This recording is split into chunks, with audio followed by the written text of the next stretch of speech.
on how springing forward might affect you or your family this weekend. We want to bring in Dr. Karen Johnson, Associate Professor of Neurology at UMass Chan Medical School. Thanks so much for being with us, first of all. So let's start out by talking about what are some of the most dramatic effects that we can expect, especially with our brain.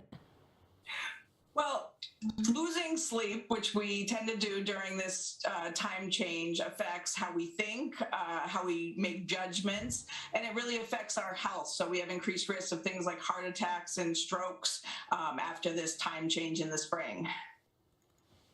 So, doctor, what about jet lag? I always kind of connect the two, jet lag and switching clocks, right? And how I approach, recovering from switching time zones on a trip to switching our clocks. Are there any corollaries? Can you learn from jet lag on how to handle this?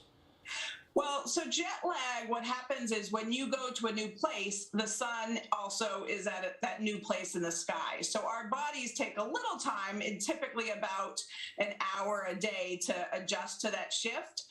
But we do adjust our rhythms. When you just move the clocks, but don't actually move the sun in the sky, we don't adjust. So studies that look at our hormone levels, we only see a 2-minute. So studies that look at our hormone levels, we only see a 2-minute adjustment of those hormone levels, even after weeks of having time change.